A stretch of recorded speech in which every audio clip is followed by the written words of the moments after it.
So, as you know, the world is dealing with a pandemic, and one of the important tools we have against it is testing.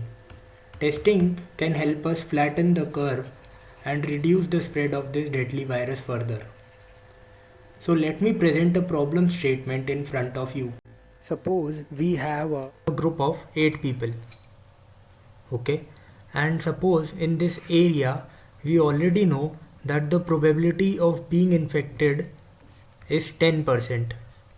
So this is a group of 8 people, and the prior probability of being unhealthy is equal to 10%. This is for an individual, okay. And suppose we already know this estimate, okay. So what is the number of tests, number of different testing, number of tests required to find out which person is infected? Now you might say that number of tests, or n, is equal to 8, which means that we'll be testing each person individually for being healthy or unhealthy, and in 8 different tests we'll be able to find out which person is healthy and which person is unhealthy. This approach is known as individual testing. So individually we go to a person, take a sample, and then we test. Now there is another interesting approach called as pool testing or group testing, okay. This can help us reduce the number of tests, total number of tests required. So let us discuss this approach mathematically. So let us see how pool testing or group testing can be done, okay. So we have a sample size of 8 people, okay. What we do is we take 8 different samples from each person, one from each person, and we combine them into a single sample, okay. So we get a single sample. Now what we do is we test this sample in a lab, and we find out whether this complete sample is healthy or unhealthy. If this is healthy, then it means that each and every person, all the 8 people are healthy. All 8 are healthy. If this comes out to be unhealthy, then it means that at least one person in the group is unhealthy, okay. So if at least one person is unhealthy, then we need to carry out further testing. If no person is unhealthy, then we can just stop here and we can say that the group is healthy. Otherwise we need to do further testing. For further testing, what we do is, in this approach, we divide the group of 8 people into two groups of 4 plus 4, okay. Now what we do is we test the first group in a similar way. We take the four samples, and we combine them into a single sample. Now this sample is tested in a lab, okay, and if this comes out to be healthy, what does it mean? The complete sample is unhealthy and the first subsample is healthy. Then it means the second one is directly unhealthy and we need not do any testing for the second sample, okay. We need to do further testing, but for this group of 4 people we need not take a sample of 4 people, combine it and test it in a lab. But if the first sample comes out to be unhealthy, then this next subsample could be either healthy or unhealthy, so we have to do a test again. So we'll have to do 2 tests in this stage. Now each of these 4 subsamples will again be tested. If they come out to be unhealthy, let's say a group of 4 is unhealthy, so we'll divide it into 2 plus 2. This is unhealthy. If it's healthy, we need no further testing. If it's unhealthy, we again need to test. We'll again divide it into group of 2, okay. Then we'll test the first subsample. If it comes out to be healthy, then what does it mean? That the second sample is directly unhealthy. We need not do any test for this. First sample is tested, second sample is not tested in this stage. Next stage will test. Okay, this stage it needs no testing, we directly know that it is unhealthy because the complete group is unhealthy. The complete group is unhealthy, which means at least one person is unhealthy, and we divide it into two parts. So first part we find out that none of the person is unhealthy, then it surely means that in the second part at least one unhealthy person is there. Okay, so that is one minor complication that we have, and this is actually a benefit for us because it will help us in reducing the number of tests. If the first sample comes out to be unhealthy, then for the second sample we again have two cases, healthy or unhealthy. It could be anything. We'll do again one more testing for the second subsample also. Now for group of 2, if a group of 2 is healthy, we need no further testing. If it comes out to be unhealthy, a group of 2, then we again needed to divide it into two groups of one person each, 1 plus 1. Okay, and we need to test the sample of one person individually in the lab. Okay, so if the first sample comes out to be healthy, then it's sure that the second person is unhealthy. We need not do a test. If the first person comes out to be unhealthy, then we again need to test the second person for being healthy or unhealthy. Okay, so if n is a variable that denotes the number of tests, I need to find out what is the expectation of n. Okay, what is the expected number of tests that I need to do. If someone says, okay, if I do individual testing, I need to do 8 tests. If I do group testing, what is the number of tests that I need to do? The answer to that will be expectation of n. So for a sample size of 8 people, and if we know beforehand that the probability of being infected is 10%, so for a single person the probability of being healthy is 0.9 and the probability of being unhealthy is 0.1 in this group. We know this from the type of area that we are surveying. If it's a hotspot, then the probability will be higher, but if it's not, then the probability is lower. Okay, prior probability. Now let us say we have a group of 2 people that we are testing as a pool. Okay, so for a group of 2 people we have combined the sample and we have tested.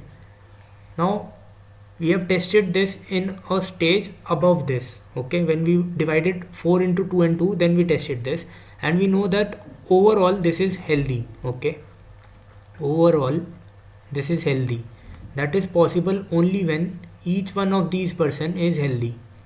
Okay, person 1 is also healthy, person 2 is also healthy, and the probability of that is how much? Okay, let us see. The probability of both people being healthy, the probability of being healthy as we know is 0.9. so probably, and these are independent. Okay, so we can say that 0.9 into 0.9, the probability will be 0.81. okay, now let us say the overall sample is unhealthy. That is possible in 3 cases. Either first person is healthy, second is unhealthy, or first is unhealthy, second is healthy, or both are unhealthy. Okay, so the probability of the healthy unhealthy case is 0.9 into 0.1, which is equal to 0.09. Similarly for third case also we'll get 0.09, and for the fourth case we'll get 0.1 into 0.1 is equal to 0.01 as the probability. Okay, now let us see what are the number of tests that we need to do if we get such samples.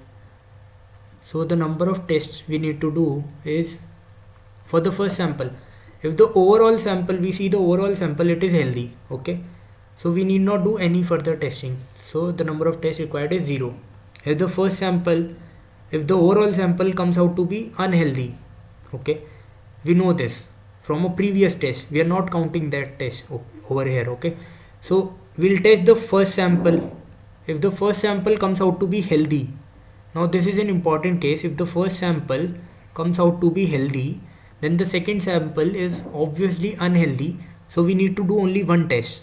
But if the first sample comes out to be unhealthy, then we still need to test the second sample. It could be unhealthy, both of them could be unhealthy. So for such kind of cases, we'll need to do two tests each. Okay, so now we can find out what is the probability of overall sample being healthy or being unhealthy from this data. Okay, so overall sample being healthy has a probability of healthy is equal to 0.81. Okay, this is for a group of two people. Okay, for a group of two. And overall sample being unhealthy has a probability of 0.09 plus 0.09 plus 0.01, which comes out to be PU is equal to 0.19.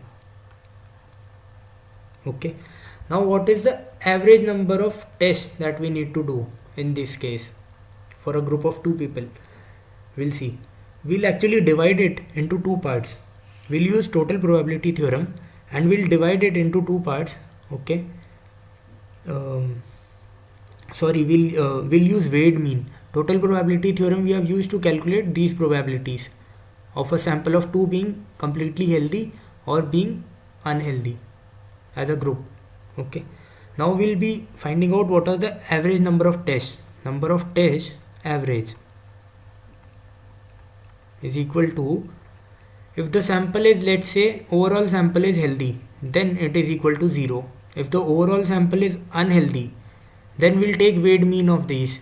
Okay, so the number of tests being 1 has a mean has a weight of 0.09, so we'll get 0.09 into 1 plus 0.09 into 2 plus 0.01 into 2 upon the total weight. The total weight is the total probability of being unhealthy, which is 0.19.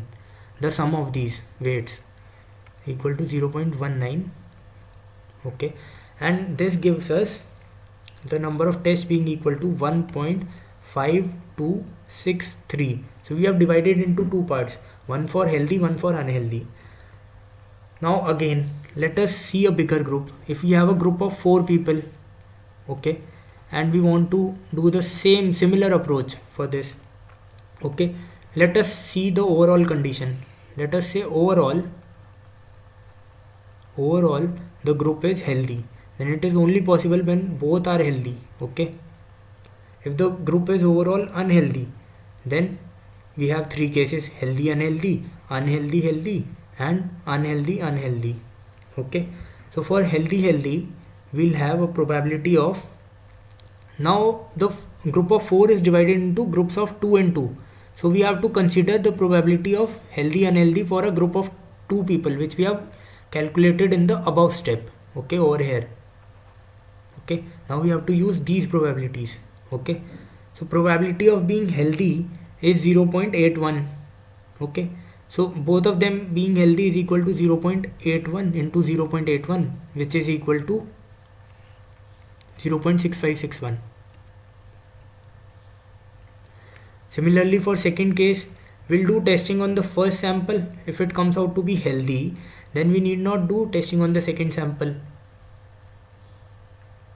Okay, that is for number of tests. Probability won't be affected by that. Number of tests we need is affected. Okay, so probability we just calculate by multiplying healthy and unhealthy probability. We'll get 0.81 into 0.19 is equal to 0.1539. Similarly, for third case also we get probability 0.1539, and for the fourth case we'll get 0.19 square is equal to 0.0361. Okay, so now the number of tests that we need for the first group is equal to 0, because both overall is healthy, so we need not test any further. Okay, if overall is unhealthy, okay, then we need to do test. So for the first case we'll need to do one test for the first group of 2, and since we know that the first group of 2 is healthy, we need not do any further testing on this one, but the second one is surely unhealthy, we need to do further testing on this one. And we know that for a group of 2 which is unhealthy, the average number of tests required is 1.5263, which we have calculated above. Okay, similarly for the third case we'll have 2 tests for each of these sample. Okay, and then we'll have to do one more testing for the unhealthy sample for a group of 2. That will give us 2 plus 1.5263. Two tests are done for each of these samples of 2, and then each of the sample is 2 of 2 is further divided and then tested, for which we need an average number of 1.5263 tests. So this will give us total number of tests is equal to 3.5263. The above one will give us 2.5263. And let us see the fourth case. In the fourth case we'll have to do testing for each one of these first. So we'll have 2 tests for each one of these. Then both are unhealthy, so each of these will need 1.5263 tests. Okay, 1.5263 plus 1.5263, which gives us total test is equal to 5.0526.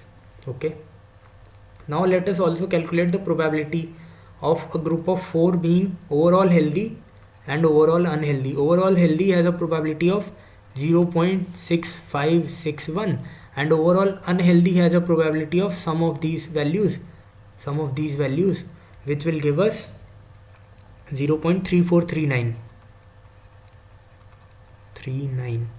Okay, now let us calculate the average number of tests required. Number of tests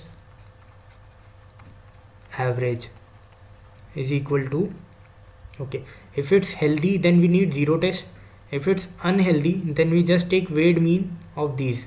So we'll take 2.5263 into 0.1539 plus 3.5263 into 0.1539 plus 5.0526 into 0.0361, which will give us, and we'll divide it by the total probability, which is 0.3439. So this will give us 3.24 tests. 4 tests. Okay, now again we'll go to a higher group of 8 people, which are divided into 4 and 4, and we know that overall this is maybe healthy or unhealthy. If it's healthy, both of the groups are healthy, subgroups are healthy. If the overall sample is unhealthy, then the first one could be healthy and second unhealthy, the first one unhealthy, second healthy, and we can also have a case where both are unhealthy, and we'll calculate the probability of the group of 4 being healthy and unhealthy based on the values that we have calculated previously, which is healthy के लिए we have this value, unhealthy we have this value.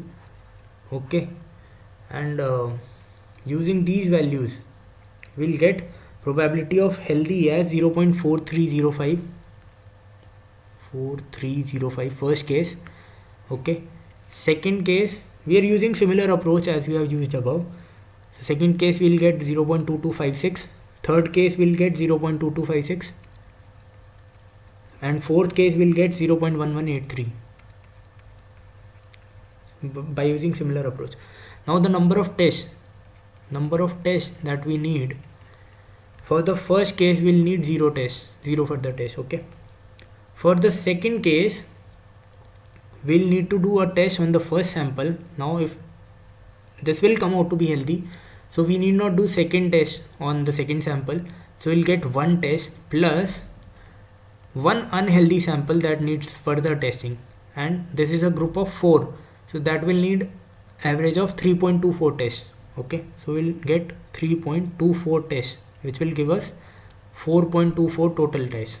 Similarly, for the third case we'll test the first sample, then we'll also test the second sample, and one of these is unhealthy, that will need further testing. So we'll get two tests for each of these samples, plus the unhealthy sample will need further testing of 3.24, which is equal to 5.24 tests. Okay, and now in the fourth case we'll need two tests for each of these samples, and then we'll need another further test for each of these unhealthy samples. So we'll need 3.24 for each of these. Okay, so total we'll get around okay, we'll just add it up, and now we'll use the same approach. 8.48 we'll get 8.48. Now we'll use the same approach as we have used above. In above cases, we'll find out the average number of tests. Average. If the overall sample is healthy, we need 0 further tests. If the overall sample is unhealthy, we just take weighted mean. Okay, how do we take the weighted mean? We multiply the probability into the number of tests, probability into the number of tests divided by the total probability. What we'll get is, this is just similar to what we have done above, so I'm not repeating this. So we'll get 5.5168 tests. Okay, now what is the total number of tests? Expectation, the question we started with, what is the expectation of number of tests? Expectation of number of tests will be how much? So first we'll need to do one test. One test is compulsory. This will tell us whether the sample is healthy or unhealthy. If it comes out to be healthy, a group of 8, okay, one more thing, we have to find out the total probability. By using total probability theorem, the probability of a sample of group of 8 people being healthy overall is 0.4305, just this value, 0.4305, and it being unhealthy is the sum of these three values, which is equal to 0.5695. Okay, so now we'll find out what is the average number of tests required. So what is the probability of the overall group of 8 being healthy? We just calculated this. This is 0.4305. What is the number of tests we require if the overall sample is healthy? We just need 0 tests, no further testing. Okay, now second case, what is the probability of the overall sample being unhealthy? We just calculated it. It is 0.5695. We just calculated with total probability theorem. And what is the average number of tests we need to do for a group of 8 people if the overall sample is unhealthy? We just calculated it. It is 5.5168. 5.5168. Okay, so this will give us the expectation as 4.14 tests. So instead of 8 tests, if we do individual testing, we will need 8 tests. Okay, if we do group testing, we have a fair chance that we'll end up with just 4 to 5 tests, most probably 4 tests. Okay, if the prior probability, now this is important, the prior probability is equal to 0.1, prior probability of being unhealthy is equal to 0.1. Now we'll see how this particular probability affects our result. What I've done is I've made a Python script in which we can change the prior probability, and we can run through all the possible samples, all the possible combinations and permutations, and we'll see, just use the algorithm of group testing. We'll calculate how many tests it actually needs, and then we'll find out the average number of tests by multiplying the number of tests required into the probability of each of these occurrences. So this will give us the average test. I've also written a script to actually go from 0 to 1 in steps of 0.01 and then plot a graph between the prior probability and the number of tests required. I ran the first script with a prior probability of 0.1 or 10%, and the result I'm getting for expected number of tests is equal to 4.14, which matches with the theoretical calculation which we did, and it shows that we have almost 50% saving in cost of testing and number of tests required. Results of this simulation is quite interesting to note. So we see that if the prior probability is around 28%, 28% or lower, then the number of tests required by group testing is less than 8. Okay, but if the prior probability is higher than that, then the number of tests required is actually greater than 8, which defeats the purpose of pool testing to reduce the number of tests. This is for a sample size of 8 people